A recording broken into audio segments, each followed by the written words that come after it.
UP के अमरोहा के गजरौला में बवाल, मस्जिद की आड़ लेकर उपद्रवियों ने किया पथराव। बुड़के की आड़ में डाले जा रहे वोट थे फर्जी वोट। वोट डालने का विरोध किया तो हुआ जमकर हंगामा।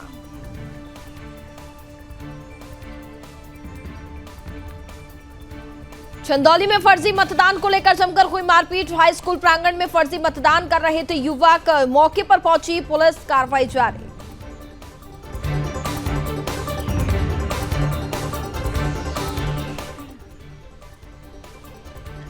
सुबह 7 बजे से शाम 6 बजे तक होगी वोटिंग। युवाओं और बुजुर्गों में वोटिंग का उत्साह। पुलिस प्रशासन पूरी तरह चौकन्ना। सुरक्षा के मद्देनजर दुकानें पूरी तरह से बंद। सत्ता का सेमीफाइनल माने जा रहे नगरीय निकाय चुनाव। मुरादाबाद में प्रदेश अध्यक्ष भूपेंद्र सिंह ने मीडिया से की बात। बीजेपी की नीति और विकास को वोट देगी जनता। और नीतीश कुमार को बड़ा झटका। पटना हाईकोर्ट ने जातीय जनगणना पर लगाई अंतरिम रोक। मामले पर 3 जुलाई को होगी अगली सुनवाई।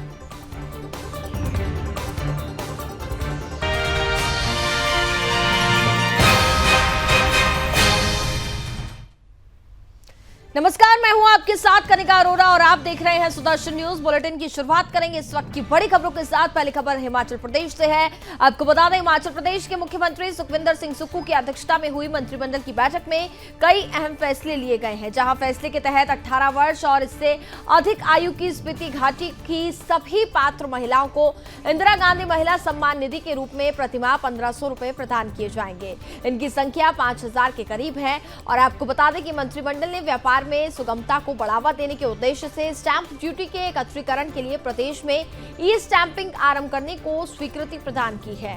तो वहीं बैठक के दौरान फैसला लिया गया है कि स्टैंप पेपर का मुद्रण तत्काल प्रभाव से बंद किया जाए। इसके साथ ही स्टैंप विक्रेताओं को प्राधिकृत एकत्रीकरण केंद्र के रूप में प्राधिकृत किया जाए।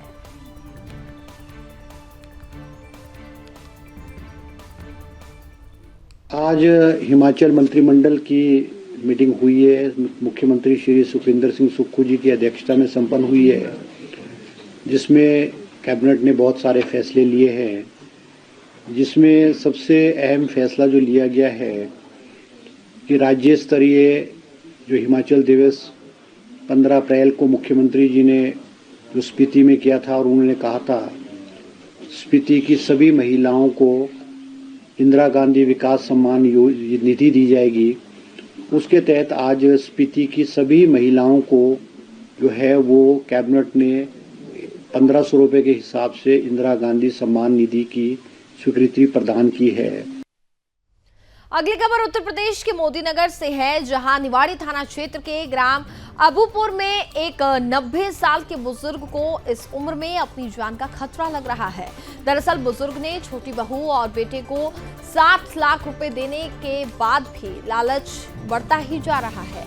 बेटे व उसकी पत्नी की नजर अब बड़े भाई की जमीन पर पड़ गई है और बाकी जमीन जायदाद भी अपने नाम करने के लिए डराया धमकाया जा रहा है। ऐसा ना करने पर बुजुर्ग को जान से मारने की धमकी भी लगातार दी जा रही है।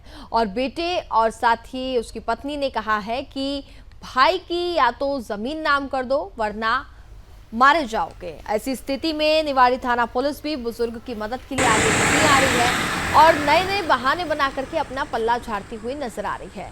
अगर इस मामले में किसी की जान चली जाती है तो इसका जिम्मेदार कौन होगा, ये सवाल लगातार बना हुआ है। हमारे रिपोर्टर ने बुजुर्ग मिठुल लाल से बातचीत की है, आपको सुनाते हैं उन्होंने क्या कुछ कहा।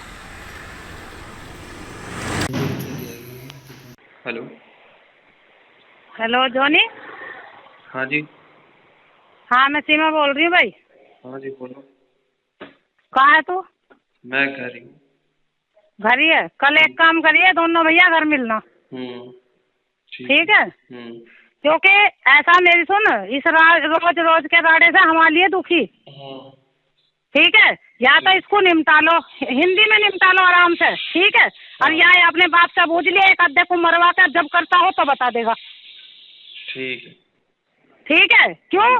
क्योंकि मैं अपने इंतजाम से आऊंगी हर तरह से। ठीक है। तो नहीं बता जितना कर रहे हो भैया रे, देख मरोगे तुम भी और मरेंगे हम भी। ठीक है।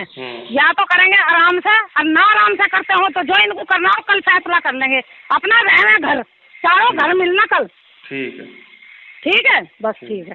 जिस दिन इन्होंने बेदखल करा था उसी दिन हमारे पास फ़ोन आता है और चाची है मेरी सीमा, उन्होंने मुझे फ़ोन पे धमकी दी कि एक आधे को मरवा के मानोगे या कैसे करोगे, और मैं कल को आ रही हूँ और मैं सबको देख लूँगी, मैं अपने हिसाब से आऊँगी, मेरे पास फ़ोन में रिकॉर्डिंग भी है। पुलिस ने इस पूरे मामले में क्या कार्रवाई की अब तक? नहीं, कुछ नहीं की सर। मैं बाबा जी को लेके थाने में गया उसी दिन और मैं एप्लीकेशन लगवा के आया थाने में। तो थाने से तो उन्होंने मुझे एक एफआईआर, जो वहाँ पे एसआई थे उन्होंने साइन करके और सोंदा चौकी के लिए बोल दिया कि वहाँ जाओ और वो करेंगे आगे कार्रवाई।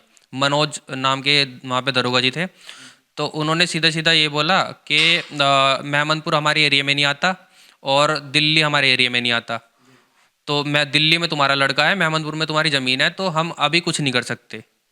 तो वो करने के बाद हम वहाँ से वापस आ गए। हमारे पास थाने वाली रिसीविंग है, बट चौकी से हमें कोई रिसीविंग नहीं दी गई। पुलिस की तरफ से आपको कोई मदद नहीं? नहीं, कोई मदद नहीं मिली। उसके बाद चाचा जी ने अपना कोई माफ़ीनामा लगाया होगा थाने में, तो उन्होंने बोला कि बाबा जी को थाने लेके आओ, मतलब जो 90 साल के बुजुर्ग हैं उनको थाना ले जाने के लिए ज़ोर ज़बरदस्ती करी। अब हमें नहीं पता उन्होंने क्या करा वहाँ पे। 2 दरोगा जी दोपहर में आए हमारे पास, अभी 10-15 दिन पहले की बात है, और बाबा जी को ज़बरदस्ती करने लगे कि वहाँ चलो तुम थाने, वो तुम्हारा लड़का बैठा है वहाँ और माफ़ीनामा लेके। बाबा जी ने मना कर दिया, मेरे बस की नहीं है जाना, तो वो वहाँ से फिर चले गए उसके बाद। तो अभी क्या है, वो हम पे उल्टे आरोप लगा रहे हैं कि दंगा भड़का रहे हैं या वो कर रहे हैं, हमारे पास उल्टी सीधे एफआईआर भेज रहे हैं। और जो जिनको ज़मीन उन्होंने ठेके पे दे रखी है, पता नहीं हमें कैसे दे रखी है अपने हिस्से की, जो मतलब मौखिक बोली गई थी कि तू ये वाली ज़मीन बोले छोड़। मुझे जी जो लड़का है छोटा और बहू है, क्या नाम है उनके? उसका बहू का सीमा है, उसका वो है मूलचंद। हाँ। ये मुझे परेशान करते हैं। क्यों परेशान कर रहे हैं आपको ये? ये हिस्सा ले ज़मीन हमारे नाम कर। अच्छा। मैं ना नहीं करता, ये मेरी गैर मारपीट करते हैं। आपके साथ मारपीट करते हैं? हाँ। इसलिए आप जमीन नाम नहीं कर रहे? इसलिए मैं कैसा कर दूँगा नाम है अपने जीते जी। हाँ। तो और क्या क्या आपके साथ में इन्होंने घटना की है? इन्होंने बहुत कुछ किया जी। मैं दबाव भी दिया मेरे पे बहुत इन्होंने। हाँ। हाँ, वहाँ ले जाकर दबाव दिया मुझे, मैं वहाँ से भाग आया। फिर यहाँ आ गया मैं। जी। फिर मैंने रिश्तेदार बुलाया, उससे बताई मगर ऐसे ऐसे मेरी गैल करा इन्होंने। तो अब मेरी गैल बहुत ज़्यादा कर रहे हैं, अब भी मुझे तंग कर रहे हैं। मेरी अब भी यह है, अब किरदार हमारे हाथ में लग जाता, हम पठा के ले जाओ। तो आपको किसी तरह से जान माल का खतरा है, क्या है ये बताएं? मुझे जान माल का खतरा है उनका। जी। हाँ। तो वो ऐसा इसलिए कर रहे हैं ताकि आप जमीन उनके नाम कर दें? जमीन नाम कर दें। तो आपने उन्हें कोई अपने प्रॉपर्टी से उन्हें हटा दिया है या एक तरह से आपने बेदखल किया है उनको? कुछ भी नहीं। हाँ, बेदखल किया मैंने उन्हें। बेदखल किया हुआ है आपने? हाँ। कोर्ट वगैरह सब एक नंबर से हो रखा है? नंबर मेरी उम्र है 90 साल की। मैंने दिया जी कम उसे 25.5 लाख रुपया मैंने उसे दे दिया। कोई जेवर वगैरह दिया? जेवर उसका जो जेवर है उसके हिस्से का वो भी दे दिया। हाँ, जो कि घर में चीज़ ही वो सब दे दी उसे आधी बांट के। जो दिल्ली का मकान था? दिल्ली का मकान तो खरीदा तो हमने, वो पैसा दिया हमने, नाम करवा लिया उनने अपना, तमाम पैसा हमने दिया उसका। 60,000 में उस टाइम पे 60,000 में आया था वो, तो हमने सारा पैसा हमने दिया उसे। उसमें आधा लड़की ने ले लिया, आधा ले लिया उनने। पैसा सब कुछ देने के बाद भी उसका अब भी मन नहीं भरा है और जमीन लेने के चक्कर में? उसका मन अब भी नहीं भरा और ज़मीन लेने के चक्कर में है वो। हाँ, जो प्रॉपर्टी डीलर है वे पीछे पड़ रहे हैं उसके, अब तू नाम करवा अपने और हम ले लेंगे। और अब आपको सीधे दिखाते हैं, तेलंगाना के सीएम केसीआर इस वक्त पूजा अर्चना करते हुए नजर आ रहे हैं। सीधी तस्वीरें आपको दिखाएंगे।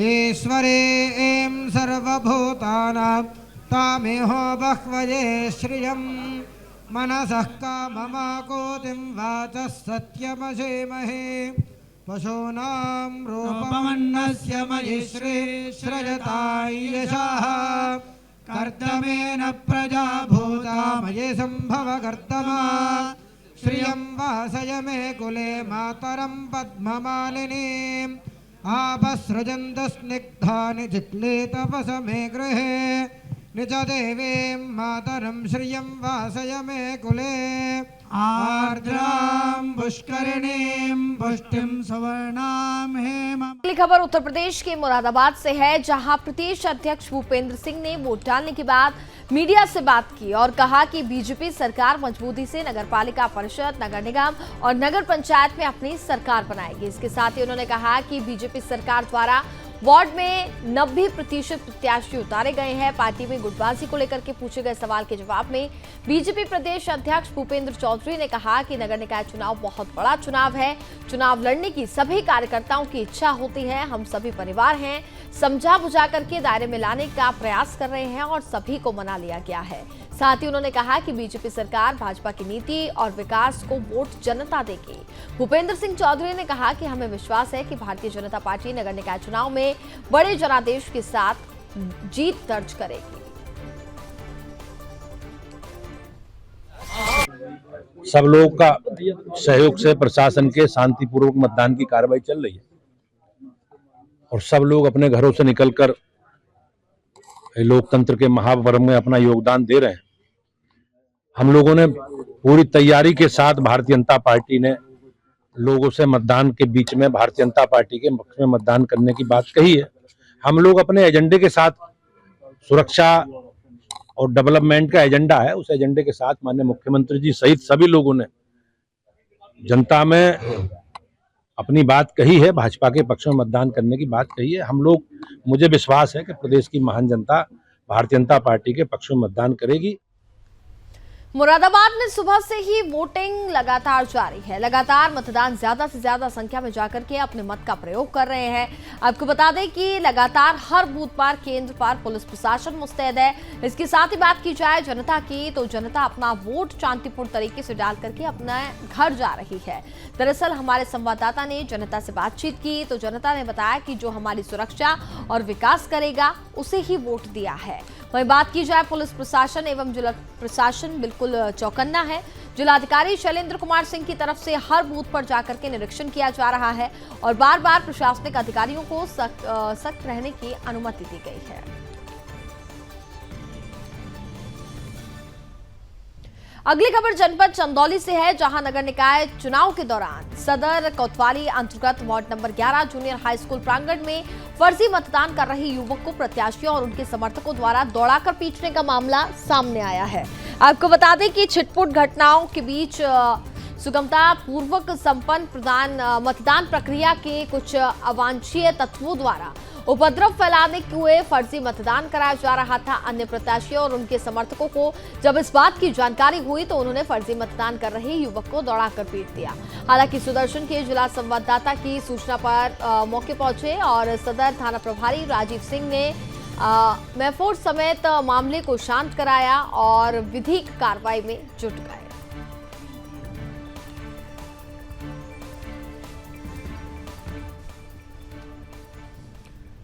अगली खबर मध्य प्रदेश के धार से है। आपको बता दें कि धार जिले के बदनावर तहसील के धमाना में शादी विवाह समारोह में 1200 लोग शामिल हुए, जहां भोजन के बाद 300 से अधिक लोग बीमार हो गए, जिन्हें आनन फानन में अस्पताल पहुंचाया गया। आपको बता दें कि मरीजों की बड़ी संख्या में अस्पताल पहुंचने पर हड़कंप मच गया और अस्पताल में मौजूद टीम उपचार में लगी रही और इस घटना की सूचना मिलने पर बदनावर एसडीएम ने अस्पताल पहुंचकर के मरीजों का हालचाल जाना और मौजूद व्यवस्थाओं का जायजा भी लिया। स्थानीय लोगों का कहना है कि फूड पॉइजनिंग में 200 से अधिक लोगों के बीमार होने की वजह खाने में प्रयोग किया जा रहा नकली मावा बताया जा रहा है। तो वहीं देखना होगा कि आने वाले समय में खाद्य विभाग इस घटना पर क्या संज्ञान लेता है।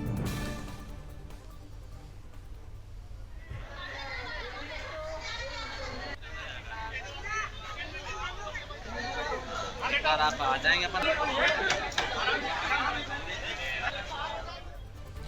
28 अप्रैल को रेवाड़ी के सराफा बाजार में दिन दहाड़े पिस्टल की नोक पर सराफा व्यापारी से हुई लाखों की ज्वेलरी और नकदी की लूट के विरोध में व्यापारी रेवाड़ी के ऐतिहासिक मोती चौक पर धरने पर बैठे हैं। इसको लेकर के हरियाणा टूरिज्म के चेयरमैन व बीजेपी वरिष्ठ नेता धरना स्थल पर पहुंचे और व्यापारियों को आश्वासन दिया है कि लूट का आरोपी जल्द ही पुलिस की गिरफ्त में होगा, जिसकी धरपकड़ के लिए पुलिस की कई टीमें काम कर रही हैं। और साथ ही उन्होंने व्यापारियों से धरना समाप्त करने की अपील की, जिसके बाद व्यापारी अभी धरना स्थगित करने पर सहमत हो गए हैं। और इस दौरान व्यापारियों को बाजार में अपने निजी खर्चे पर 4 सीसीटीवी कैमरे लगवाने की भी घोषणा की गई।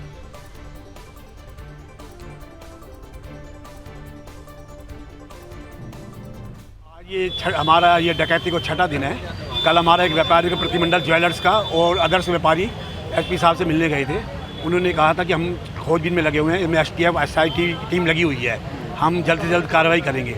लेकिन आज 6 दिन हो गए, कोई भी कार्रवाई नहीं हुई और ना हमको कोई आश्वासन मिला।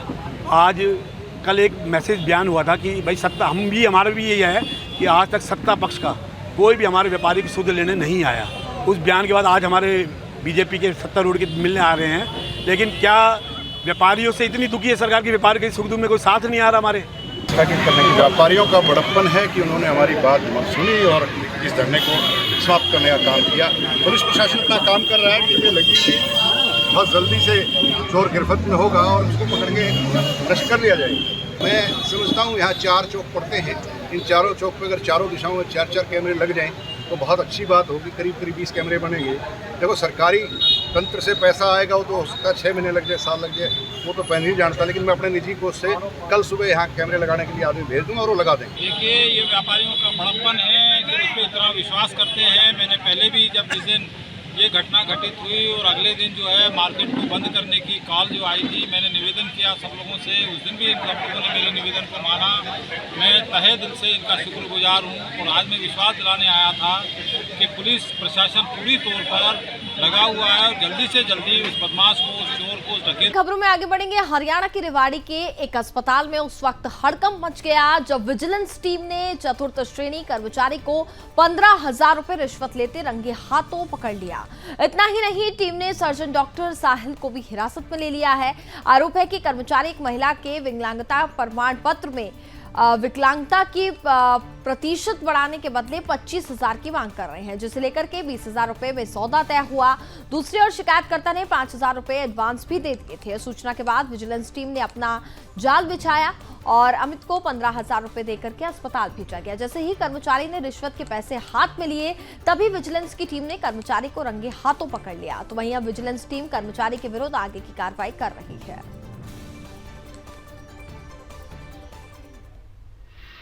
मम्मी के लिए 4-5 दिन यहाँ पर डोलना पड़ा अस्पताल में। तो मम्मी के लिए 15 नंबर चढ़वाने के लिए 25,000 रुपये मांगे थे जी। तो 5,000 रुपये माफ़ कर देते, 20,000 रुपये मैं दे चुका। 5 कब दिए थे आपने? शनिवार को दिए थे 5,000 रुपये शनिवार को दे चुका हूँ मैं। तो आज कितने मंगवाए थे? आज 15,000। किसको दिए थे 5,000? राहुल को। कौन है राहुल? कहाँ पे काम करता है? ये यहाँ पर करता है, अटेंडेंस का काम करता है। ये 25 की। नहीं, कौन से डॉक्टर के बाहर काम करता है? ये साहिल। अच्छा, साहिल के पास करता है, साहिल यादव। आज शिकायतकर्ता अमित हमारे पास आया था। उसकी माताजी का विकलांगता सर्टिफिकेट बनना था, जो उसकी माताजी के शरीर के दाहिने हिस्से में पैरालाइज है, जिसके लिए राहुल है, इसने 25,000 रुपये की मांग की थी। 20,000 रुपये में मामला इनका सेटल हुआ और 5,000 रुपये इसने पहले शनिवार को ले लिए थे। 15,000 रुपये आज आरोपी राहुल से बरामद किए गए रंगे हाथों। इन्वेस्टिगेशन अभी जारी है। 50% बता रहा था कंप्लेनेंट, जिसका सर्टिफिकेट ऑलरेडी बना हुआ था, अब उसको 65% करना है। मध्य प्रदेश के टीकमगढ़ जिले के पलेरा नगर में थाना प्रभारी त्रिवेंद्र त्रिवेदी ने नगर में बढ़ती चोरी की घटनाओं को लेकर के व्यापारियों के साथ बैठक की है, जिसमें नगर में सीसीटीवी कैमरे लगाने पर जोर दिया गया और साथ ही नगर में व्यापारियों की दुकानों पर हो रही चोरियों को लेकर के कहा कि यदि किसी भी दुकानदार को कोई संदिग्ध व्यक्ति लगता है तो उसकी सूचना तत्काल पुलिस को दें। पुलिस विभाग द्वारा व्यापारी की हर संभव मदद की जाएगी और हाल ही में जो चोरियां हुई हैं उनका खुलासा भी जल्द से जल्द किया जाएगा। तो वहीं व्यापारियों ने अपनी मांग रखी कि पुलिस की गश्त बढ़ाई जाए, जिसको लेकर के थाना प्रभारी ने सुरक्षा को लेकर के सभी को आश्वस्त किया है।